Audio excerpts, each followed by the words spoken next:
येईल का जुळून नाते? आता जेवतोय, नंतर करतो कॉल म्हणून आदित्यने कॉल कट केला आणि जेवणात लक्ष दिलं. शिवने आदित्यच्या मित्राच्या कंपनीचं नाव वापरून 2 दिवसांनी कॉल करायचं ठरवलं. गाठी स्वर्गात बांधतात म्हणतात, पण आदित्य आणि दिव्याच्या नात्याची गाठ बांधली असेल का स्वर्गात? तो मनाशी विचार करत होता. उद्याची सकाळ काय घेऊन येते? दिव्याला आता बरं वाटत होतं. कालची मरगळ निघून गेली होती. मितालीला आपल्याजवळ बघून धीर वाटत होता. आता आदित्यचा त्रास नाही हे ती मनाला समजावत असली तरी कुठेतरी तिला खटकत होतं. हवा होता त्याचा प्रेझेन्स. त्याने तिला महत्त्व द्यायला हवं होतं. अचानक त्याचं माघार घेणं तिला पचलंच नव्हतं. तिला वाटलं होतं ते आजारी आहे म्हणून एकदा तरी तो भेटायला येईल, पण तसं काही झालं नाही आणि तिचं मन दुःखी झालं. आता काहीतरी मोठं होईल, आपलं काही खरं नाही, तो आपल्याला जबरदस्ती कैद करेल असं वाटलं होतं. त्यासाठी तिने काय काय करायचं ठरवलं होतं. त्याला मारायलाही कमी करणार नव्हती, इतकी तिने मनाची तयारी केली होती. स्वतःच्या जीवाचीही ती पर्वा करत नव्हती. पण तसं काहीच नव्हता. त्याने तिला मोकळं केलं होतं. तेच तिच्या मनाला खटकत होतं. त्याचं आपल्यावरचं प्रेम कमी झालं का? ते मनाशी विचार करत बेडवरून खाली उतरले. बाथरूममध्ये जाऊन फ्रेश झाली. प्रेमापासून पळणारी ती प्रेमच शोधत होती का? तिलाच कळत नव्हतं. नक्की आपल्या मनाची काय अवस्था आहे? मी प्रेमात पडणार नाही, मला प्रेमात पडायचंच नाही म्हणणारी ती त्याने तिला जाऊ देताच गडबडली होती. नाही छे, मला नकोच असल्या भानगडीत पडायला. तो बाजूला झाला ते एकार्थी बरंच झालं. मिताली म्हणाली तसं आपण लवकर एखादा जॉब शोधू आणि जॉईन करू. एकदा का आपण रुटीनमध्ये अडकलो की मग सर्व हे विसरूनही जाऊ. ती बाहेर आली बाथरूम मधून तर आज सकाळी शिव हॉस्पिटलमध्ये पोहोचला होता.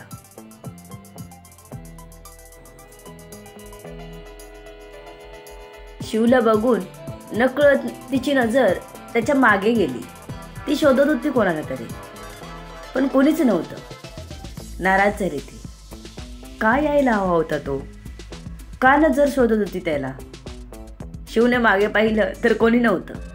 त्याच्या लक्षात आलं तसं तो फक्त हसला. दिव्या मॅडम, तुम्हाला बॉसनी घरी सोडायला सांगितलं आहे. त्यानंतर ते तुमच्या कोणत्याच गोष्टीत लक्ष घालणार नाही. तुमचा पगारही 4-5 दिवसात होऊन जाईल, शिव म्हणाला. थोडक्यात तिच्या जखमेवर मीठ चोळत होता तो. तिने फक्त मान हलवली.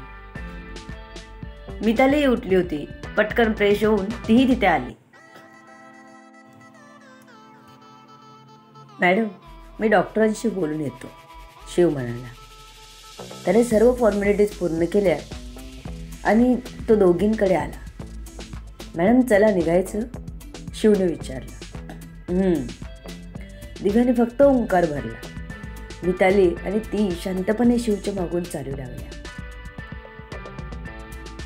शिव स्वतःच आला होता. त्याने दोघींना दरवाजा उघडून आत बसायला सांगितलं.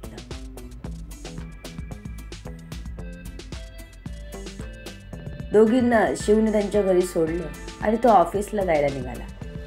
त्याच्या गाडीला एक गाडी क्रॉस करून निघाली. दिव्या आणि मिताली सोबतच चालत होत्या की दिव्याला एक गाडी डॅश करून निघून गेली. मिताली घाबरली. दिव्याला खाली पडलेलं बघून ती थरथर कापत होती. तिने दिव्याला उठवायचा प्रयत्न केला, पण ती काही उठलीच नाही. तिने परत लगेच शिवचा नंबर डायल केला. शिव ऑफिस जवळ पोहोचतच झालेला की त्याला मितालीचा कॉल आला. त्याने रिसीव्ह केला. हॅलो, शिव नॉर्मल टोनमध्ये म्हणाला. शिव सर, तुम्ही लवकर इकडे या, दिव्याचा ॲक्सिडेंट झालाय, मिताली रडत रडतच म्हणाली. शिवने फोन फेकून दिला सीटवर आणि गाडीला यू टर्न घेतला. अगदी 5व्या मिनिटाला तो दिव्या आणि मिताली जवळ पोचला होता. गाडीतून खाली उतरून त्याने लगेच दिव्याला मागच्या सीटवर ठेवलं आणि मितालीला बसायला सांगितलं. हॉस्पिटलला फोन केला. मितालीने दिव्याला पकडलं होतं. बघता बघता पूर्ण ड्रेस रक्ताने भरला होता. 20 मिनिटांनी गाडी हॉस्पिटलला पोहोचली. दिव्याला आतमध्ये नेण्यात आलं. मिताली काळजीने तिला नेताना बघत होती. हात जोडत देवाला प्रार्थना करत होती. शिवने लगेच बाजूला जाऊन आदित्यला फोन केला. काय? आदित्य ऐकून घाबरलाच. लगेच हॉस्पिटलला आला. मिताली, हे कसं झालं? आदित्यने आल्याला विचारलं. सर, मलाही नाही माहीत. शिवसरांनी आम्हाला सोडल्यावर जातच होतो की मागून आलेल्या गाडीने दिव्याला उडवलं.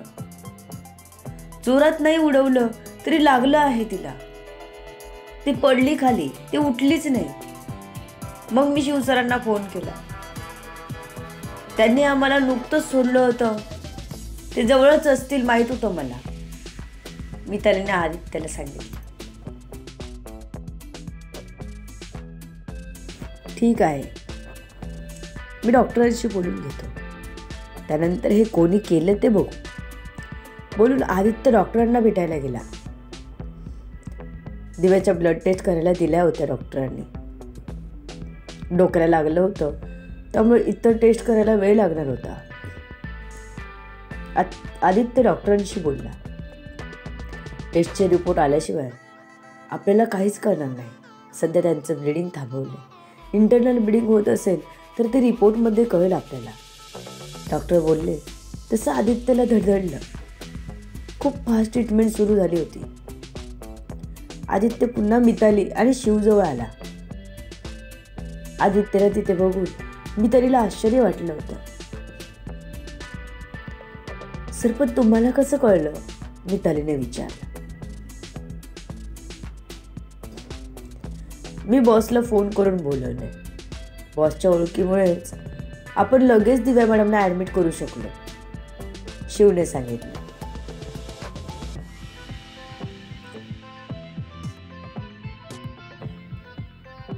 पण शिवसर तर म्हणाले होते की इथून पुढे तुम्ही दिव्याच्या कोणत्याच मॅटरमध्ये नसणार, मिताली घाबरत घाबरत म्हणाली. शिव?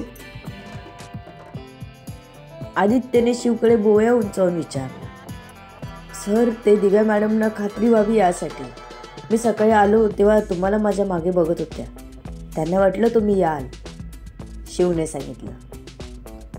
तिने विचारलं का तुला माझ्याबद्दल? आदित्यला आतून आनंद होत होता. शिवने नाईमध्ये सांगितलं. तसा हिरमुसला. पण मी त्यांना तुम्हाला शोधताना बघितलं, शिवने सांगितलं. तसं आदित्य काही बोलला नाही. ठीक आहे, मी निघतो, तू थांब इथेच. मला सांग काय ते. शिवला सांगून आदित्य निघाला. त्याला खरं तर निघू वाटत नव्हतं, पण ते सगळ्यांच्या लक्षात आलं असतं. बरोबर दिसलं नसतं. त्याला सध्या कोणालाच काही शंका येऊ द्यायची नव्हती.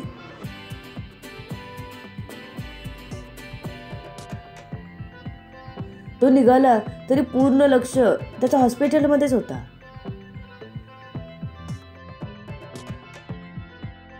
दिव्या, का तू माझ्या मनात बसलीस? का तुला काहीच फिलिंग नाही? तू खरंच मला शोधत असतीस तर काय म्हणू मी? तो विचारात हरवला होता. समोर लक्ष गेलं तेव्हा करकचून ब्रेक लावला. सिग्नल लागला होता, थोडक्यात वाचला होता. पोलिसांनी सिटी वाजवून वेळेत त्याला विचारातून जागं केलं होतं, नाहीतर त्याचा ॲक्सिडेंट झालाच असता.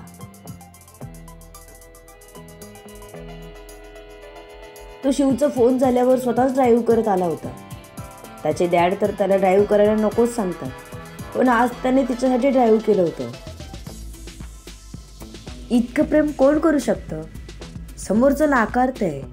इतर मुलींची लाईन आहे लागलेली, पण त्याला फक्त तीच आवडते. तो ऑफिसला पोचला. पण त्याला परत हॉस्पिटलमध्ये जावं असंच वाटत होतं. त्याने स्वतःला कामात गुंतवून घेतलं. थोड्या वेळाने समोरूनच शिवचा फोन आला. बॉस, दिव्या मॅडम अजून शुद्धीत आल्या नाही. डॉक्टरांचं म्हणणं आहे त्यांना डोक्याला मार लागला आहे. डोक्याचं CT स्कॅन करायचं म्हणतात. किंवा नाहीच क्लिअर दिसलं तर मग MRI. शिवने एकदमच सर्व सांगितलं. शिव, त्यांना जे काय करायचं आहे ते करायला सांग. फक्त तिला काही होता कामा नाही. आदित्य लगेच म्हणाला. ओके. म्हणून शिवने लगेच डॉक्टरांना भेटून सगळ्या टेस्ट लवकरात लवकर करायला म्हणाला. मिताली एकटीच बसून रडत होती. जर शिवसर नसते तर एकटीने मी काय केलं असतं. वरवर वाटणारी धडक इतकी हानी पोहोचू शकते हे तिला वाटलंच नव्हतं. जर का शिवसरांनी नंबर दिला नसता तर आपण कसं मॅनेज केलं असतं. शिवला धावपळ करताना बघून मिताली तर सुन्न झाली होती. तिने हळूच दिव्याकडे जाण्याचा प्रयत्न केला, पण नर्सने लगेच अडवलं. मॅम प्लीज, पेशंटला डॉक्टरांच्या परमिशन शिवाय नाही भेटायचं. तशी ती पुन्हा जागेवर बसली. कुठेच तिची पोच नव्हती. ते नशीब आदित्य सर प्रेम करतात दिव्यावर. नाहीतर काय केलं असतं आपण. कुठून आणला असता पैसा. एवढं महाग हॉस्पिटल आपल्याला परवडलं नसतं. इथे म्हणून तिच्यावर ट्रीटमेंट चांगली झाली. साध्या हॉस्पिटलमध्ये तिला घेतलं तरी असतं का. मिताली विचार करून करून रडत होती. आदित्य सरांचे आभार मानायला हवे. त्यांनी तिला उपचाराला काहीच कमी होऊ दिलं नाही. दिव्या बरी झाली की मी तिला सांगेन, आजची काही तू उभी आहेस ना ती या माणसामुळेच. ज्याने कोणी हे केलं त्याला आदित्य सर नक्कीच शिक्षा देतील. पण दिव्याला मी समजावे ती मनाशी ठरवत होती. ती सगळ्याचा साक्षीदार होती. दिव्या लवकर बरी हो, ती मनातूनच दिव्याशी बोलत होती. दिव्याचं घरचं असं म्हणायला ही जीवाभावाची मैत्रीणच होती. आता गावी कळवून तरी काही उपयोग नव्हता. दिव्या पैसे पाठवायची त्यात त्यांचा व्यवहार चालायचा. ती माणसं इथे येऊन काय करणार होते. उलट त्यांचीच व्यवस्था करता करता मितालीला कठीण झालं असतं. म्हणून तिने गावचा नंबर असूनही फोन केला नाही.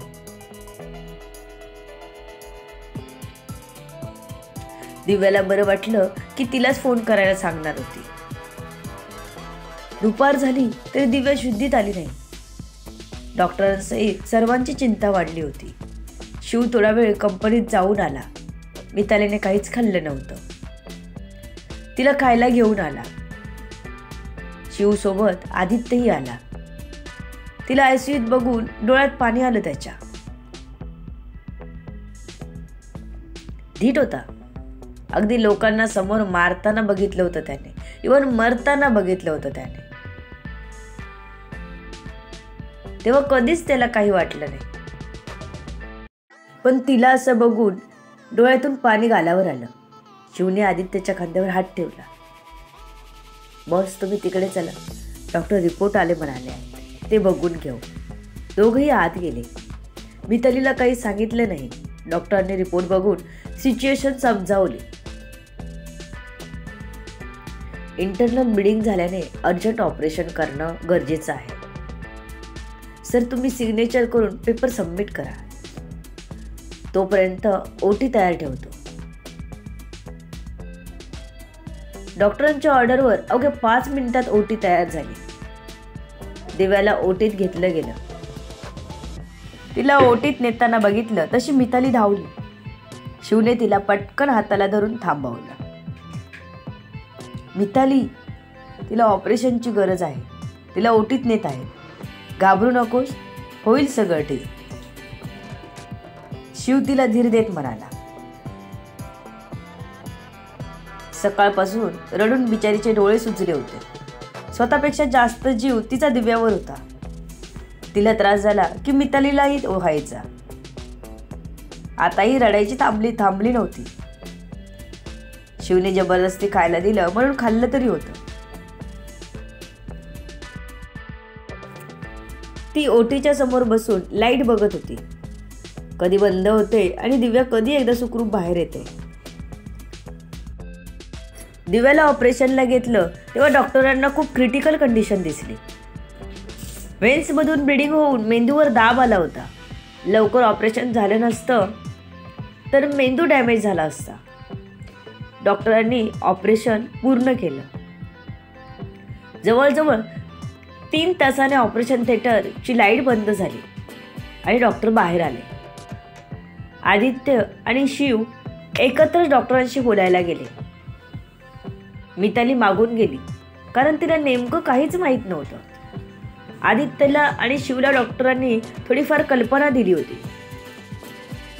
To be continue. बघू पुढे काय होतंय. कोणी केलं असेल ॲक्सिडेंट? आदित्य लावेल का शोध? ऐका फक्त आरबी व्हायरल फीवरवर. जाणून घेण्यासाठी पुढील येणारे भाग वाचायला आणि ऐकायला विसरू नका. तुमच्या अमूल्य प्रतिसादाची मी आतुरतेने वाट बघते. लेखिका शब्दवेदी उर्फ संतोषी राणे पाताळे. धन्यवाद.